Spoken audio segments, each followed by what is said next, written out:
고린도전서 강해를 시작하고 있는데요. 1장 초반부에 우리가 함께 살펴보았습니다.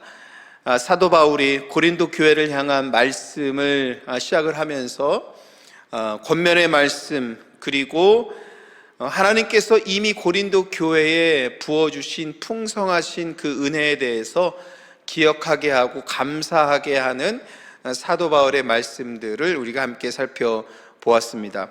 오늘 함께 나누게 될 10절 이후의 말씀에서부터는 이제 본격적으로 고린도 교회를 향한 사도 바울의 권면의 말씀이 담겨져 있습니다. 우리가 아는 바와 같이 고린도 교회는 오늘 함께 말씀도 읽었죠. 4개의 파로 나누어져 있습니다. 바울, 아볼로, 게바, 그리스도파. 4개의 그룹으로 나눠져 있는 그런 상태에 있다라는 것입니다. 여러분, 바울파 이렇게 말을 할 때 바울파는 어떤 사람들일 것 같아요? 바울을 당연히 지지하는 사람들이겠죠? 그럼 고린도 교회에 바울을 지지하는 사람이 있다라는 것은 또 어떤 사람이 있다라는 거예요? 바울을 지지하지 않는 사람이 있다라는 거죠. 바울을 지지하지 않기 위해서 다른 파가 생기는 거고, 이렇게 되면서 교회에 분파가 생기게 되는 겁니다. 오늘 이제 중요하게 보아야 되는 그 말씀인데, 이제 교회가 분열된 그런 내용들 함께 보잖아요. 근데 여러분 10절 말씀에 보면 사도 바울이 오늘 중요하게 우리가 살펴보아야 하는 것인 분쟁이라는 단어를 썼어요. 오늘은 사실 이 분쟁이 무언가 사도 바울이 왜 굳이 분열이라는 단어를 쓰지 않고 분쟁이라는 단어를 써서 10절에 고린도 교회 상황을 설명하고 있을까? 사실 이 한 가지만 오늘 살펴보아도 교회를 향한 바울을 통해서 주시는 하나님의 말씀을 저희가 살펴볼 수 있습니다. 사도 바울파가 있다라는 것은 바울을 지지하는 사람이 있는 반면에 바울을 반대하는 사람이 있다라는 의미죠. 사도 바울을 지지하는 사람들은 어떤 사람들일 것 같아요? 사도 바울이 고린도 교회는 누가 세웠습니까? 바울에 의해서 세워졌죠.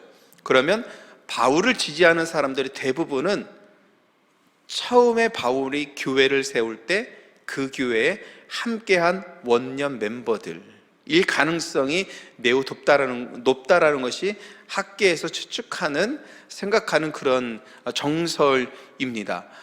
사도 바울이 복음을 전한 것에 이 복음을 듣고서 회심한 사람들, 그래서 복음을 영접한 사람들, 교회 믿음의 공동체로 처음 시작할 때 사도 바울과 처음 시작한 그런 원년 멤버들, 그런 사람들일 가능성이 매우 높은 거죠. 그러니까 지금으로 말하면 교회 창립 멤버가 될 수 있겠습니다. 교회 창립 멤버들은 대부분 사도 바울을 지지하는 사람들인 것이지요. 아볼로는 나중에 와서 복음을 전한 이곳에 와서 바울의 사역을 함께한 사람인데 3장 6절에 보면 이런 말씀이 있어요. 나는 심었고, 여기서 나는 바울입니다. 나는 심었고 아볼로는 물을 주었으되, 이렇게 되어 있습니다. 그러니까 사도 바울이 고린도 지역에 와서 복음을 전하고 회심한 자들이 생기고 믿음의 공동체가 세워졌다라면, 바울은 복음을 심어서 교회가 세우게 했고 그 교회를 성장하게 하고 동력 있는 그 지역에서 믿음의 공동체로서 바로 세워지게 하는 것은 누가 했다라는 것입니다. 아볼로가 했다라는 거죠. 그러니까 바울은 심었고 아볼로는 물을 주었다라는 것이 바로 그런 의미입니다. 그러니까 교회 창립 멤버가 될 수 있는 원년 멤버는 사도 바울을 지지하는 파로 가는 것이고, 그 다음에 여러 그룹들, 교회가 성장하면서 여러 사람들이 교회 안에 들어오면서 여러 그룹들이 생기게 되는데, 그 중에 하나가 아볼로를 지지하는 사람들이 생기게 되면서 아볼로파가 생기게 되는 것입니다. 게바를 지지하는 사람, 베드로를 지지하는 사람인 거죠.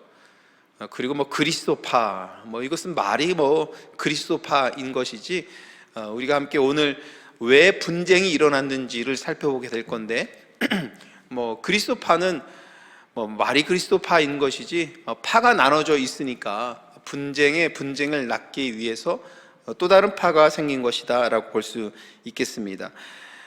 사도 바울이 10절에서 분쟁이라는 단어를 사용한 것은 매우 중요합니다. 왠지 분쟁이라는 단어는 그룹별로 격렬하게 싸우는 듯한 그런 느낌이 들지 않아요? 분열하면은 그래도 뭔가 교회가 나눠져 있는 상태가 느낌이 드는데, 분쟁하면은 여러분 어떤 느낌이세요? 한국말로 분쟁하면 뭔가 격렬하게 싸우고 있는 듯한 그런 느낌이 들잖아요. 사도 바울은 의도적으로 분쟁이라는 단어를 여기서 사용하고 있습니다. 고린도 교회가 지금 우리가 느낌적으로도, 한국말 느낌적으로도 매우 대치하고 있는 상황처럼 사도 바울은 10절에서 목회적인 권면을 한 첫 번째 고린도 교회의 상황을, 너희들은 지금 분쟁 중에 있는 것이다, 싸움하고 있는 것이다, 대치하고 있는 것이다, 각 파로 나눠져 있어서 다른 파를 배척하는 그런 상태에 있는 고린도 교회 상황을 이 분쟁이라는 단어 하나에서 설명하고 있는 것입니다. 여러분, 분열과 분쟁은 하나님의 뜻이 아니죠. 하나님의 뜻은 한 믿음으로 한 몸을 이룬 믿음의 공동체로 모이는 것입니다. 그래서 분열은 한 몸 된 그리스도의 몸이 갈기갈기 찢어지는 상태를 의미하는 것입니다. 이런 고린도 교회에 권면하는 바울은 첫 번째 말을 하는데 그들을 형제들아라고 10절에서 부르고 있습니다.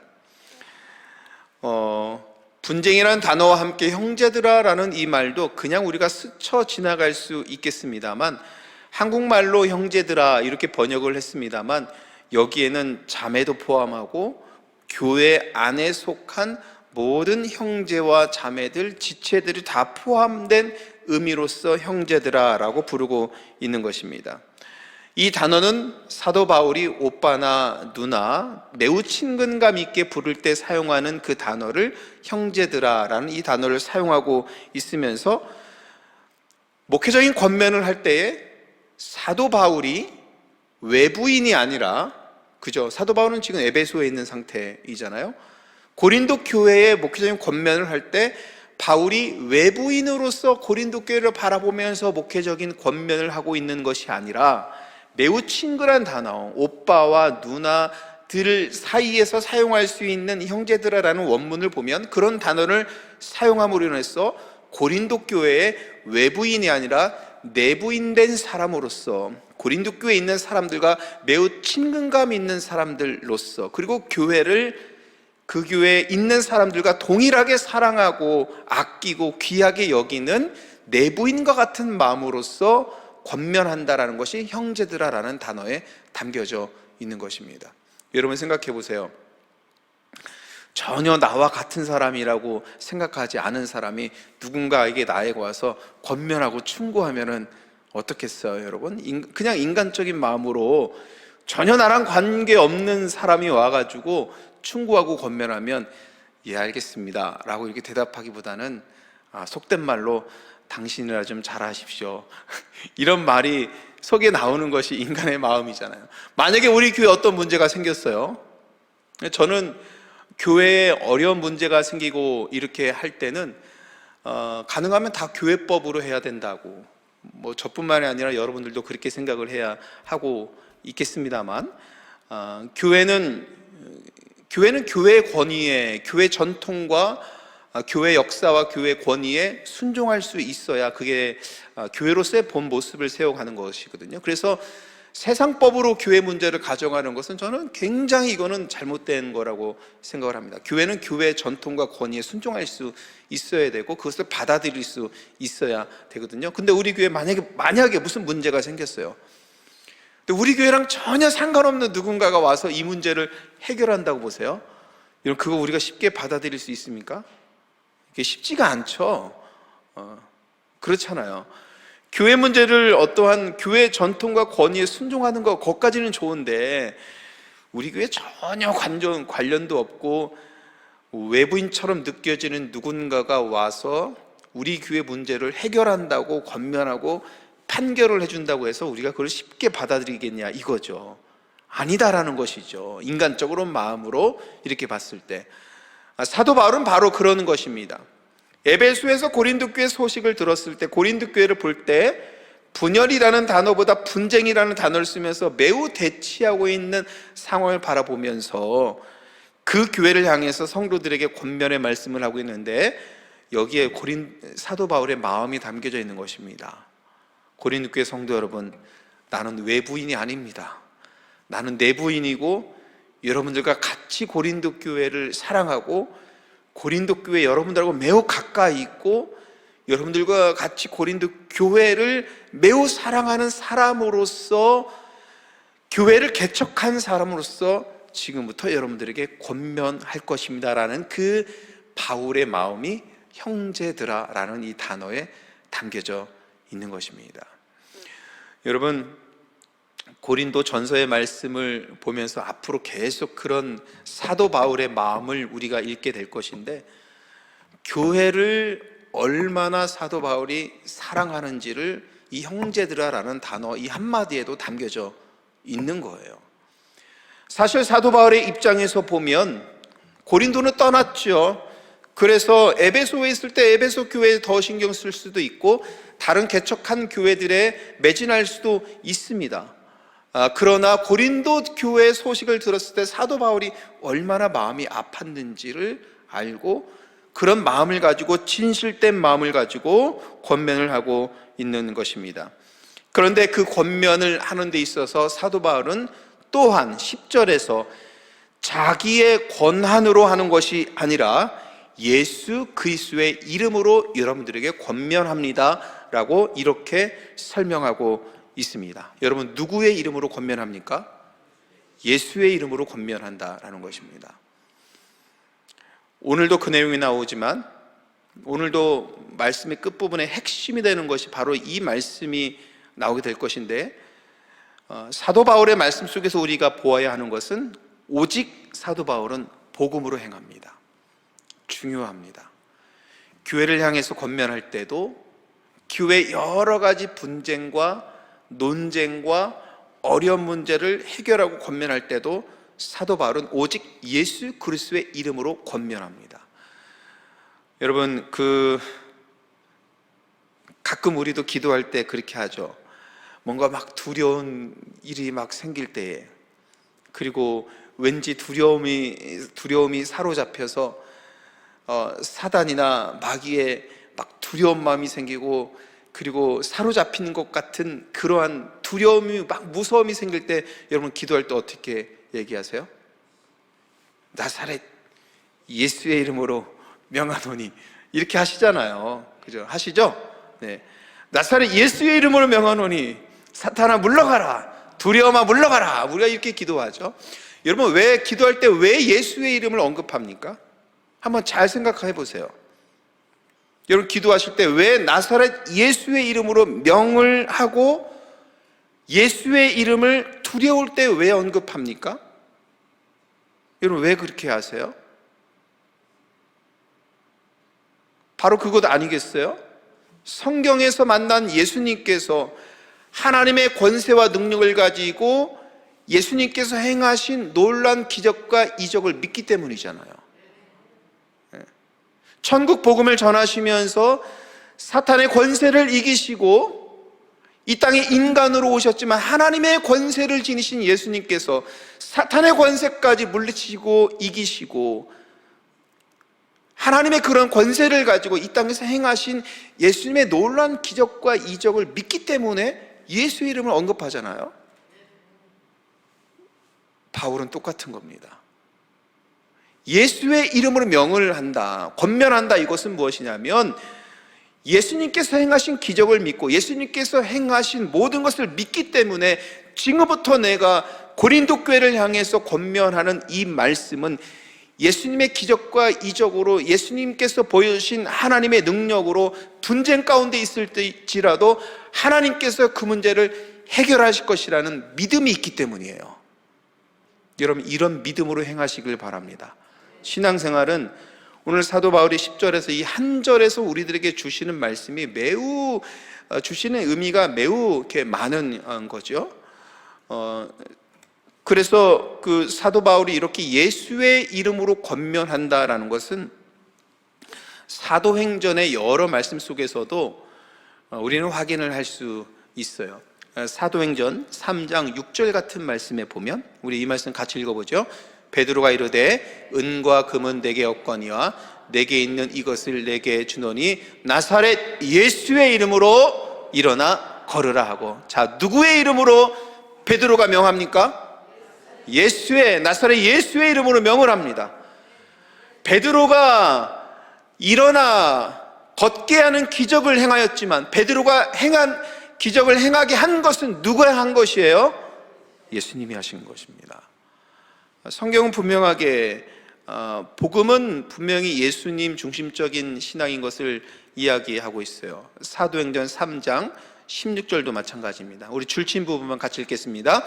예수로 말미암아 난 믿음이 너희 모든 사람 앞에서 이같이 완전히 낫게 하였느니라. 자, 누구의 이름입니까? 예수의 이름입니다. 그러니까 사도 바울은 사도행전에서 보여주는 그 신앙의 전통을 그대로 지니고 있는 사람이에요.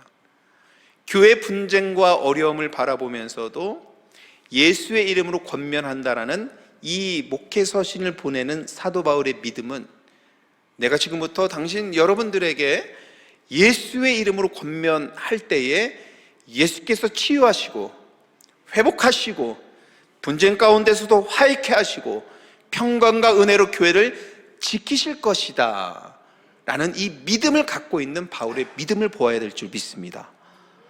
여러분, 우리가 이런 믿음 지녀야 합니다.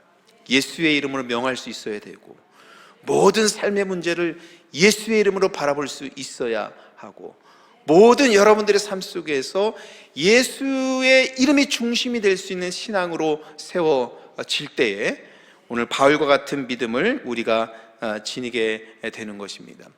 여러분, 분쟁이라는 단어를 조금 더 우리가 살펴보면, 사실은 이 분쟁이라는 단어는 좀 굉장히 정치적인 의미가 담겨져 있는 단어이거든요.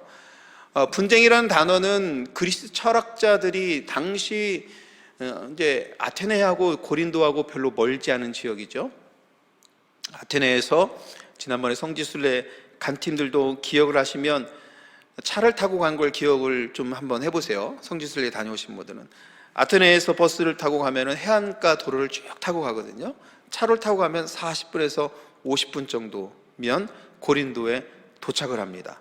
그리 멀지 않은 지역이에요. 그래서 제가 첫 번째 고린도 지역은 그리스에 있는 땅임에도 불구하고 로마에 매우 영향을 받아서 로마의 색깔과 정치적인 권력적인 이런 것이 색깔이 덧입혀진 지역이다라고 설명을 드렸습니다만, 고린도는 아테네의 이 정치적인 영향을 분명히 받은 지역입니다.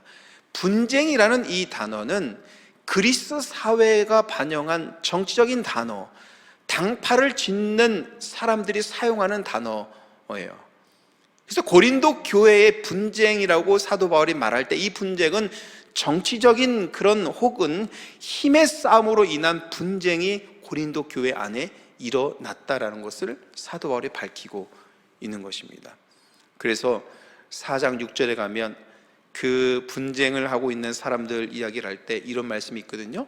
서로 대적하면서 교만한 마음을 가지지 말게 하려 함이라. 근데 이것을 원문 그대로를 좀 신랄하게 우리들이 잘 이해할 수 있게 한국말로 표현하면 이렇게 번역을 할 수 있대요. 서로 대적하면서 자기가 잘났다고 우쭐대고 있었다.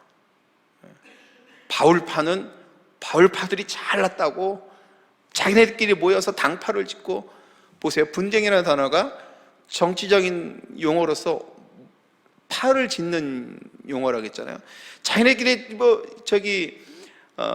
바울파는 당파를 지어서 자기네끼리 잘났다고 우쭐대면서 교회의 어떤 오래된 그 멤버라고 생각을 하면서 파를 짓고, 게바파는, 베드로파는 또 자기네끼리 모여서 우쭐대면서 자기네들이 주장을 펴고, 고린도 교회가 지금 이 그룹별로 힘싸움을 하고 있고, 그리고 대립하고 있는 그런 상태가 분쟁이라는 이 단어 하나에서 그대로 보여질 수 있는 겁니다. 그래서 이것을 조금 더 말을 하면 바울파 이러기보다는 나는 바울 편입니다. 바울을 지지합니다.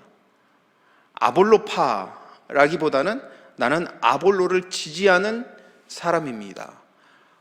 개발을 지지하는 사람입니다. 이렇게 조금 신랄하게 표현을 할 수 있는 것이죠. 그러니까 여러분, 우리가 일반적으로 고린도 교회를 이렇게 이야기할 때 고린도 교회는 분열된 교회, 나눠진 교회 이렇게 이해하고 알고 있었잖아요. 그러니까 조금 더 속을 들여다보면 그것보다 조금 더 심각한 상태였던 거지요. 지지하고 다른 파를 대적하고 대립하고 그런 상태에 있는 것이 여러분 고린도 교회의 그런 상황인 것입니다.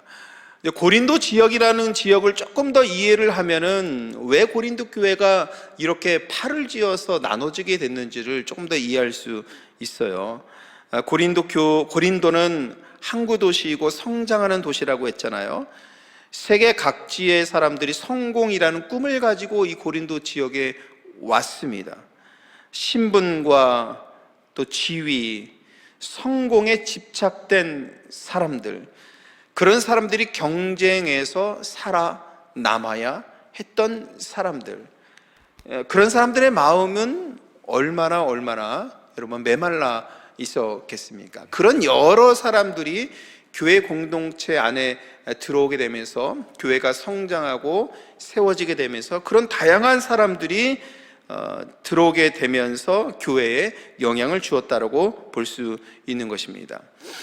여러분, 교회 분쟁은 참으로 어렵죠. 분쟁을 경험한 교회들은 분쟁이 얼마나 어려운지를 잘 압니다.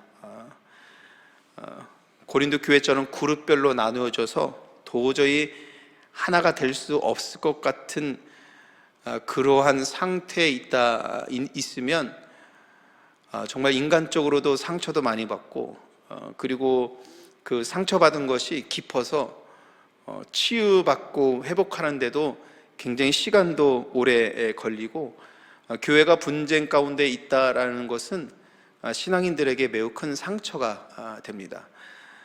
제가 이제 잘 아는 목사님, 아주 대선배님 목사님께서 학위도 교회 분쟁에 대한 것을 가지고 학위도 하시고 공부도 하시고 또 미국 내에서 한인교회 상대로 여러 강의도 하시고 교회 분쟁에 있어서는 특별히 한인교회에 있어서는 전문가이셔서 제가 한참 목회를 하면서 전화를 드렸어요. 그래서 목사님, 교회가 분쟁 가운데 있지 않으려면 어떻게 해야 됩니까? 라고 제가 전화를 드리니까 그 전문가이신 목사님께서 저에게 이렇게 말씀하시더라고요.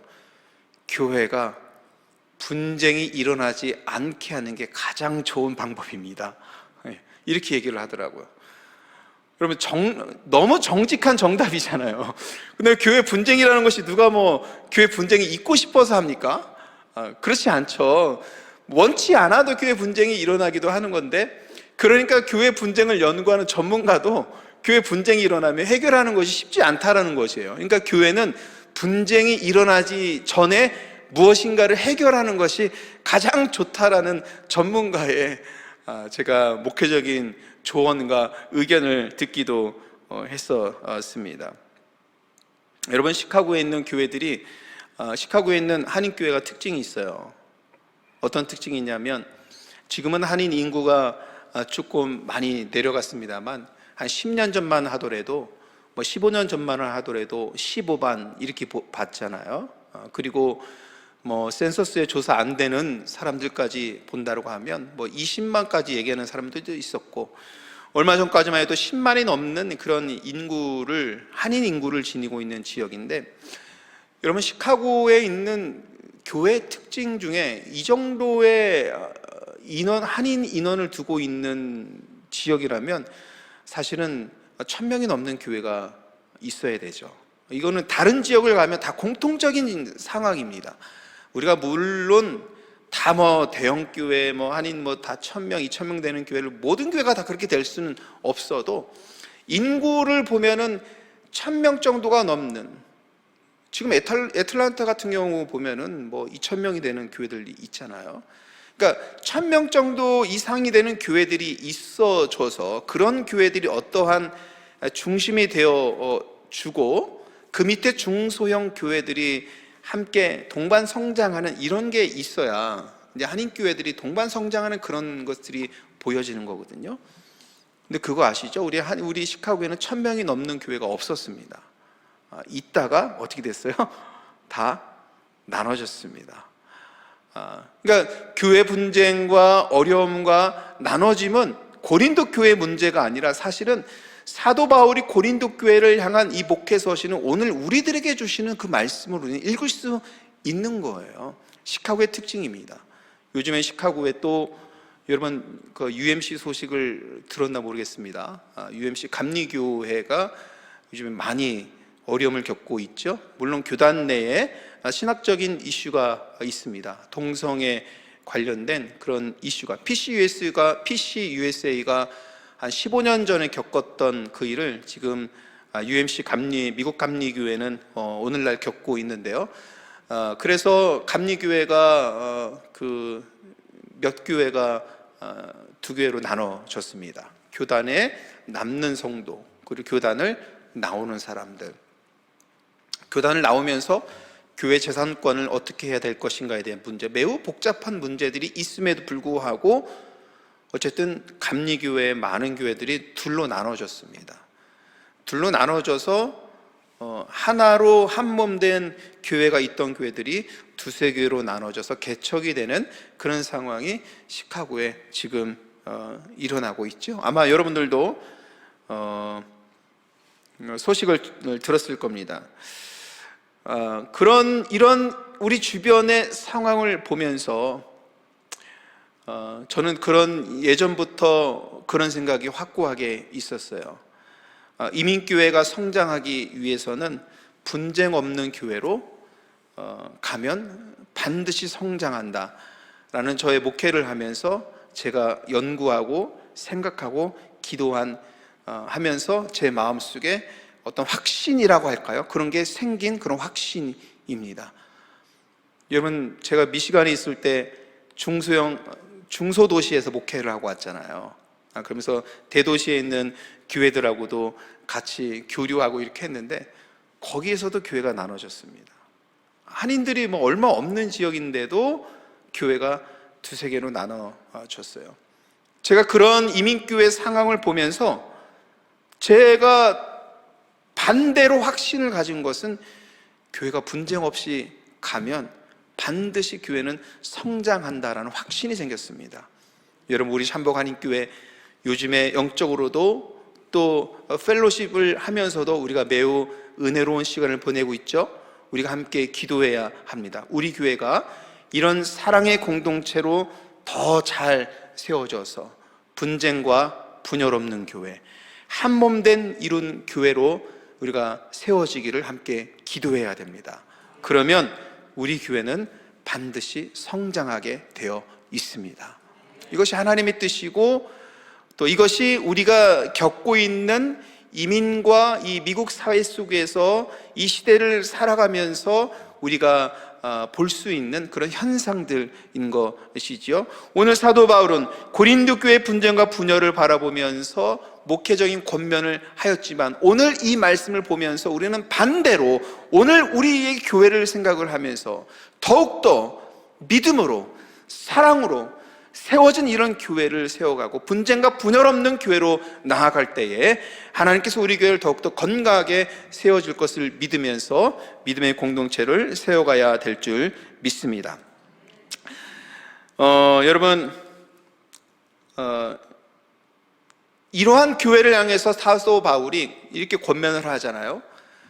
외부인이 아니라 내부인처럼 예수님의 능력을 믿고 이렇게 권면을 하는데 사도 바울이 어떻게 권면하는지가 오늘 말씀의 핵심이 될 수 있겠습니다. 사도 바울이 고린도 교회의 이런 분쟁을 정치적인 용어를 사용해서 상황을 설명했다고 하잖아요. 그런데 오늘 사도 바울이 교회에 권면하면서 교회 분쟁을 풀어가는 방식은 매우 신앙적입니다. 여기에 차이가 있어요. 사도 바울은 바울 그룹이라고 하는 자신을 지지하는 사람들을 변호할 수도 있겠죠. 자기를 지지하는 그 사람들을 변호하지 않고 또한 다른 그룹을 비난하지도 않습니다. 오늘 말씀을 보면 사람은 여러분 다 그렇습니다. 자기를 좋아하고 자기를 지지하는 사람에게 마음이 가게 되어 있어요. 그런데 바울은 나는 바울을 지지하는 사람입니다 라고 그렇게 드러내어 놓고 바울을 지지하는 사람들에게 힘을 실어주지 않습니다. 사도 바울이 싫다고 사도 바울을 비난하는 사람들에게도 비난하지 않습니다. 교회에 있는 모든 그룹을 사도 바울은 똑같이 대하고 있습니다. 바울은 고린도 교회의 분열과 분쟁의 특징을 설명하기 위해 정치적인 의미가 담긴 분쟁이라는 단어를 선택했지만 치유와 회복을 위해서는 매우 신앙적으로 접근합니다. 그래서 예수 그리스도의 이름으로 권면한다라는 것을 첫 번째 10절 맨 앞에 언급을 하고 있는 것이죠.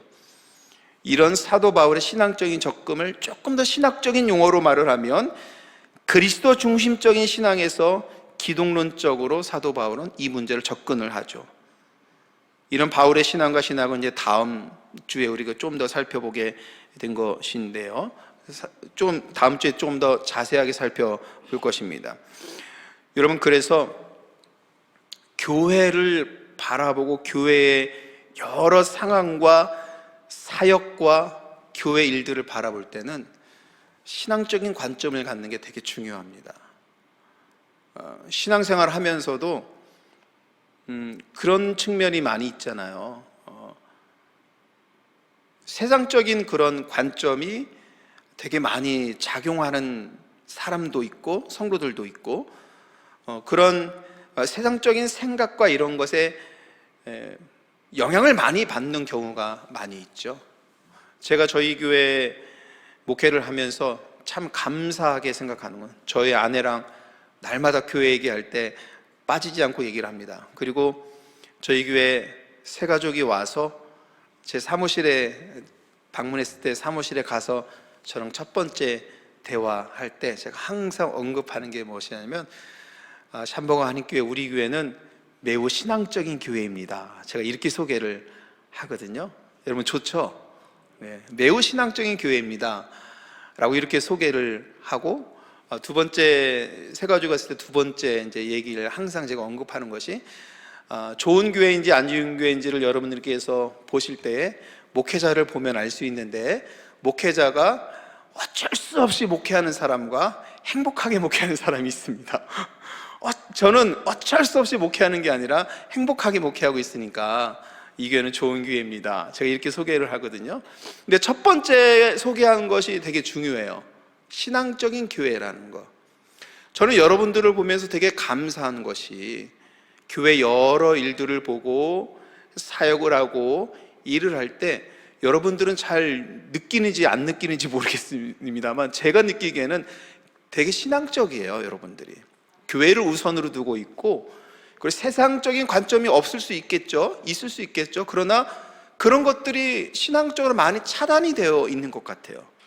그래서 저는 여러분들하고 함께 사역을 하면서 매우 고맙고 감사한 그런 마음이 항상 마음에 갖고 있습니다.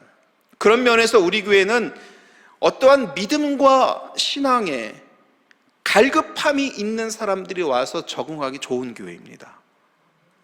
여러분들이 이미 그런 영적인 토양을 그렇게 만들어 놓으신 거예요.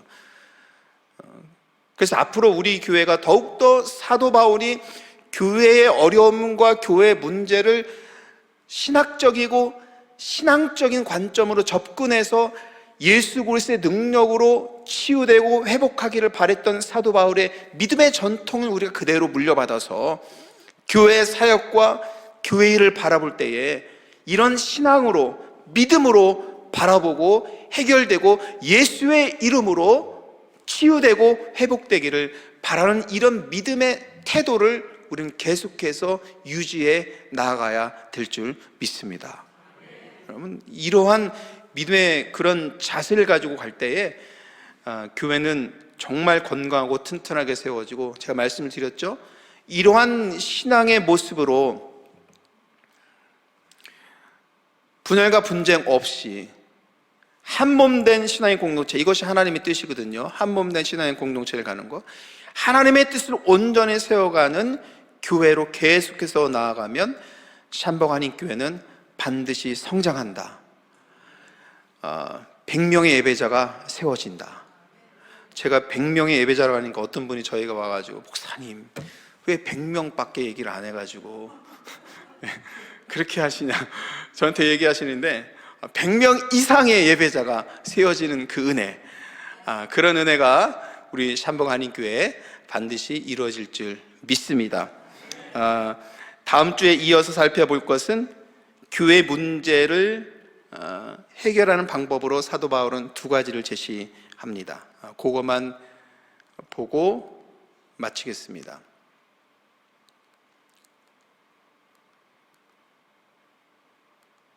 네, 제가 그거는 화면을 안 해놨네요. 10절에 보면은 두 가지를 제시를 해요. 너희 가운데 분쟁이 없이 같은 마음과 같은 마음 품기입니다. 그리고 같은 뜻으로, 같은 뜻을 갖는 것입니다. 두 가지입니다. 사도 바울은 고린도 교회를 위해서 두 가지 제시하는데, 같은 마음 갖기, 여러분 저를 따라서 해보세요. 같은 마음 품기, 같은 뜻 품기. 여러분, 이것이 고린도 교회가 믿음 안에서 어려움을 해결해 나가고 교회가 건강하게 세워져가는 비결을 사도 바울이 제시를 했습니다. 이 내용이 무엇인지 궁금하실 줄 믿어요. 그래서 다음 주에 기대하시고 다음 주에 이 내용으로 좀 더 계속해서 은혜로 나아가도록 하겠습니다.